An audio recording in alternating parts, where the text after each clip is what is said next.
ফুলের সুবাসে ক্যাম্পাস মুখরিত হয়ে আছে। আমি মনে করি প্রশাসন থেকে এটা একটা ভালো উদ্যোগ নেওয়া হয়েছে। নানা ধরনের ফুল দেখা যাচ্ছে ক্যাম্পাসে, গাঁদা, ডালিয়া, সূর্যমুখী। এবং আমাদের সিটি অ্যাসাইনমেন্ট এগুলোর প্রেসারে আমরা যখন ক্যাম্পাসে ঢুকি, এই ফুলগুলো দেখলে আমাদের মন উৎফুল্ল হয়ে ওঠে। অনেক ভালো লাগে দেখতে, বিশেষ করে গাঁদা ফুল, নানা ধরনের রঙিন ফুল দেখা যায়।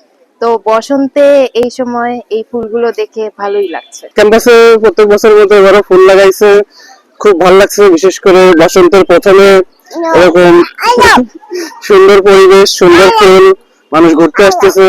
এই যে ভাগ্নিকে নিয়ে আসছি, দৌড়াদৌড়ি করে যাচ্ছে, খুব খুশি হয়েছে, সবাই ছবি তুলতেছে, খুবই আনন্দের একটা বিষয়। একটু লেট সিজন তো, কারণ আমার তো যেহেতু আমি আরবান প্ল্যানিং এর শিক্ষক, সেই শুরু থেকে আসি, এবং এটা ল্যান্ডস্কেপিং তে মাঝখানে একটু ছন্দপতন হয়েছে। কারণ যারা বিশ্ববিদ্যালয়ের দায়িত্বে ছিলেন তাদের আবেগটা মনে হয় যে খুলনা বিশ্ববিদ্যালয়ের পরিবেশ বান্ধব যে একটা বিশ্ববিদ্যালয় তৈরি করা, সেটা তাদের কিছুটা ঘাটতি ছিল। কারণ আমি আসার পরই কিন্তু আলহামদুলিল্লাহ যে একটা প্রথমেই একটা ল্যান্ডস্কেপিং মাস্টার প্ল্যান করেছি, এখন ওই অনুযায়ী কাজ আগাচ্ছি। আমরা এটাকে একটা ফুলের বাগান তৈরি করব। সত্যিকারের খুলনা বিশ্ববিদ্যালয় হবে একটা ফুলের বাগান। এখানে মানুষ আসবে, দেখবে, তার গন্ধ, তার বাতাস, তার যে একটা ব্রিদিং বা তার যে শ্বাস প্রশ্বাস, এখানে আসার পরে তাদের যে একটা অনুভূতি, আমি মনে হয় যে এইটার দিকে আমি বা আমরা বেশি লক্ষ্য রাখছি। এবং আমি আলহামদুলিল্লাহ আল্লাহর কাছে বলবো যে আমার ছাত্রছাত্রীরাও আমাকে সহযোগিতা করছে।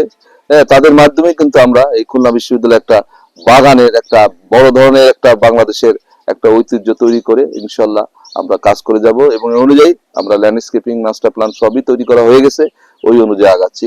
আগামী দিনে হয়তো আগামী বছর বা তার পরবর্তী বছরে কিন্তু একটা পূর্ণাঙ্গ চিত্র আমরা দেখতে পাবো।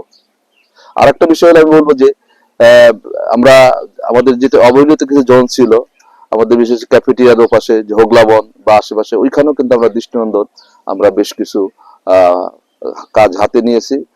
খুব শীঘ্রই হয়তো এই বর্ষার আগে আমরা মোটামুটি বেশ কিছু কাজ করে ফেলতে পারবো। কারণ বর্ষায় আমাদের বড় সমস্যা, কারণ এই জায়গাটা, এই যে বিশ্ববিদ্যালয়, এই জায়গাটা নিচু, রাস্তার, শহরের রাস্তা থেকে নিচু। তা আমরা এখানে তো পুরাটা মাটি ভরাট করা যাবে না, কিন্তু আমরা যাতে ড্রেনেজটা খুব সুন্দর থাকে সেই ব্যবস্থা নিয়ে কিন্তু আমরা আগাচ্ছি, যাতে আগামী দিনে কোনো পানির বা জলবদ্ধতার কারণে গাছপালা নষ্ট না হয়, সেটাও আমাদের একটা দিক নির্দেশনা আছে, সেইভাবে কাজ করছি। আশা করি যে খুব শীঘ্রই একটা ভালো ফলাফল পাওয়া যাবে।